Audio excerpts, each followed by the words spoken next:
स्वागत है दोस्तों आपका आज की वीडियो में। और आज हम बात करेंगे वाई इट फील्ड में पानीपत के बारे में। तो पानीपत मूवी आई थिंक ये पानीपत के तीसरे युद्ध पर बेस्ड है, जहाँ पर मुग़ल और मराठाओं की जंग हुई थी और मुग़ल्स की तरफ से अहमद शाह अब्दाली लीड कर रहे थे, जो कि अफ़गानिस्तान के किंग थे, एम्परर थे बेसिकली अफ़गानिस्तान के। और वो भारत आए थे हमला करने और जो भी है लूटने करने और जंग करने के लिए मुग़लों के कहने पर, क्योंकि मुग़ल सल्तनत बहुत वीक हो चुकी थी उस समय। और औरंगज़ेब वगैरह के जाने के बाद, बादशाह औरंगज़ेब के जाने के बाद मुग़ल सल्तनत काफ़ी वीक हो गई थी। तो इसके चलते पेशवाओं का और मराठों का राज बढ़ गया था और इसी के तहत ये जंग हुई थी। तो इस कहानी का मुख्य किरदार जो है वो है सदाशिव राव, महाराज सदाशिव राव, जो कि पेशवा डायनेस्टी के प्रिंस थे। आई थिंक नेक्स्ट किंग वही बनने वाले थे, तो मराठाओं के नेक्स्ट किंग बनने वाले थे मेरे ख्याल से। मुझे उनका पूरा इतिहास पता नहीं है।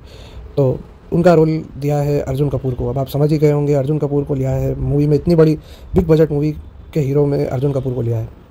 और महारानी के रोल में उनकी जो लव इंटरेस्ट है उनके रोल में लिया है कृति सेनन को। दोनों की मुझे बिल्कुल केमिस्ट्री समझ में नहीं आई और बिल्कुल ऐसे लगा जैसे केमिस्ट्री नहीं है। 45 मिनट्स ये मूवी रोमांस पे स्पेंड करती है।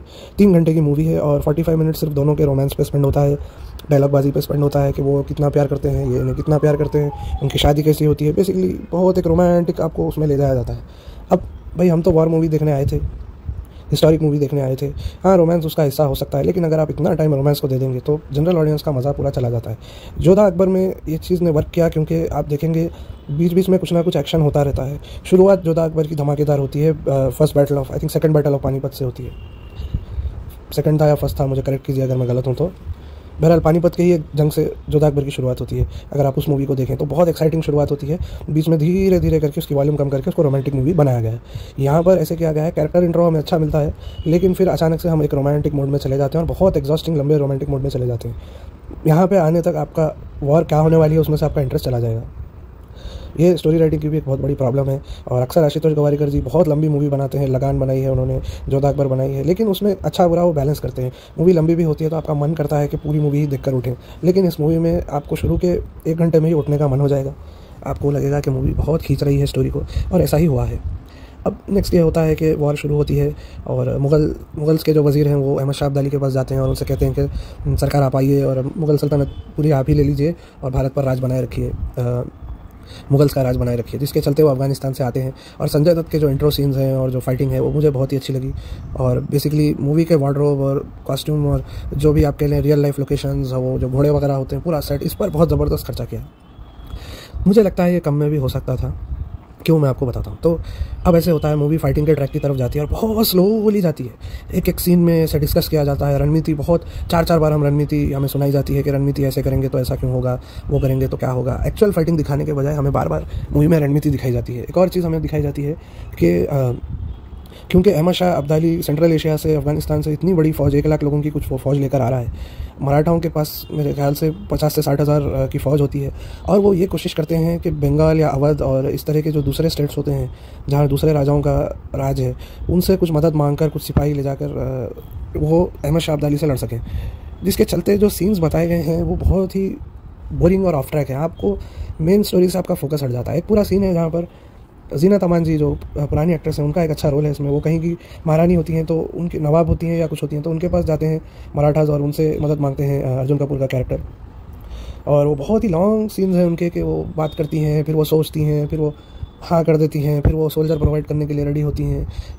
और फिर वो एक और नवाब के पास जाते हैं, जो I think Nawab of Awadh होते हैं या कहाँ के नवाब होते हैं मुझे याद नहीं।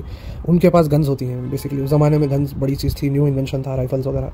तो उनके पास बहुत सारी राइफल्स होती हैं जो वो यूज़ करना चाहते हैं अहमद शाह अब्दाली को हराने के लिए। और होता यह है कि वो नवाब साहब से एक बड़ी नेगोशिएशन चलती है कि हम आपको ये देंगे या वो देंगे, हम जीत जाएंगे तो दिल्ली में आपको क्या मिलेगा। इस तरह की पूरी लंबी नेगोशिएशंस हमें बताई जाती हैं, जो मुझे लगा बहुत ही अननेसेसरी थी।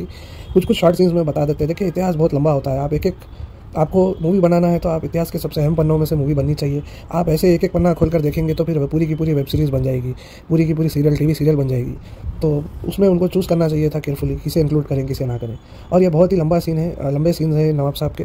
लेकिन फिर एंड में होता है कि वो नवाब साहब जाकर अहमद शाह अब्दाली को ही ज्वाइन कर लेते हैं, क्योंकि उनको मराठाओं के टर्म्स उनको पसंद नहीं आते। उन्हें लगता है उनका फ़ायदा नहीं होगा इनका साथ देकर, और उन्हें लगता है अहमद शाह अब्दाली क्लियरली जीत जाएंगे।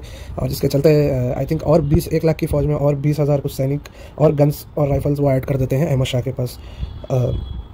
और इसी तरह से फिर पूरी की पूरी जंग होती है और जंग में भी जंग के जो सीन्स हैं वो अच्छे से फिल्माए गए हैं, लेकिन फिर बीच बीच में फ्लो ब्रेक किया जाता है। आपको बार बार एक ज़बरदस्ती का सीन है जहाँ पर लेडीज़ के जो टेंट होते हैं वहाँ पर हमला करते हैं मुगल्स, और कृति सैनन और जो बाकी की वॉरियर्स हैं वो लड़ने की कोशिश, मुझे लगा वो पूरा फोकस शिफ्ट कर रहे हो आप। मेन वहाँ पर बैटल चल रहा है, ये बीच में ये डालकर ज़बरदस्ती का, देखिए जो ज़माना था वो ज़माना था। हाँ, मैं ये नहीं कह रहा हूँ फीमेल वॉरियर्स नहीं होती थी, लेकिन आप ज़बरदस्ती मेन प्लॉट को हटाकर ऐसे बीच बीच में सीन डालते हैं तो फिर मूवी का फोकस हट जाता है। इसी तरह के बहुत सारे सीन्स हैं मूवी में जो बहुत ही लंबे हैं। मूवी के डायलॉग्स अच्छे हैं, कुछ कुछ जगह पर अर्जुन कपूर जब वो डायलॉग बोलते हैं तो आपको हज़म नहीं होता है क्योंकि वो उस फीलिंग से वो बोल नहीं पाते। मगर मैं एक चीज़ में अर्जुन कपूर की तारीफ़ करूँगा कि उन्होंने इस मूवी में सच में उन्होंने कोशिश की है। आप उनकी दूसरी मूवीज़ देख लीजिए, कभी देखिए कुछ उनकी एक्टिंग देखिए और फिर ये मूवी देखिए, आपको लगेगा उन्होंने मेहनत की है। हाँ, हो सकता है वो पूरी जस्टिस नहीं कर पाए किरदार के साथ, लेकिन मेहनत अर्जुन कपूर ने बिल्कुल की है। दिखती भी है आपको कि उन्होंने कोशिश की थी, वो डायलॉग डिलीवरी पर कोशिश कर रहे हैं अच्छे से बोलने की, लेकिन वो फाइनल प्रोडक्ट में वो आ नहीं रहा, इस तरह का हुआ है। तो इस तरह का मिसमैच, कास्टिंग मिसमैच और बहुत ही लंबी story, out of focus story जहाँ पर बीच बीच में साइड प्लॉट्स बहुत हैं और इतना बड़ा बजट, साइड प्लॉट्स की वजह से देखिए जब भी आप और सीन्स ऐड करेंगे तो बजट बढ़ता चला जाता है, रिकवरी मुश्किल होती है। और आप इतने बड़े बजट की मूवी बना रहे हैं तो विदाउट स्टार पावर बहुत ही बड़ा रिस्क लिया, ऑलरेडी बड़ा रिस्क लिया था उन्होंने, उनको नहीं लेना चाहिए था इतना बड़ा रिस्क। जो हिसाब से 200 करोड़ के पार अगर बजट जा रहा है तो भाई कोई भी बड़े कम, वरुण धवन को ले आते यार, क्या कर रहे, रणवीर सिंह को ले आते, क्या कर रहे थे गवारीकर जी, पता नहीं कहाँ से क्यों उनको लगा कि अर्जुन कपूर ये कर पाएंगे। तो ये एक इकोनॉमिक रीज़न भी बहुत बड़ा है। इससे हटके अगर कोई बड़े स्टार को ले भी आते तो मुझे लगता है मूवी की स्टोरी ही वीक थी, मूवी की राइटिंग, स्टोरी और जो स्क्रीन प्ले है वो बहुत ही वीक था। वैसे भी मुझे लगता है मूवी हिट नहीं हो पाती, और अगर फ्लॉप ना भी होती तो ऐसा सुपर हिट या ब्लॉकबस्टर तो बिल्कुल नहीं बन पाती। तो मुझे लगता है ये सारे रीजंस हैं कि क्यों ये मूवी फेल हुई। उम्मीद करता हूँ आपको वीडियो पसंद आई होगी। वीडियो देखने के लिए धन्यवाद।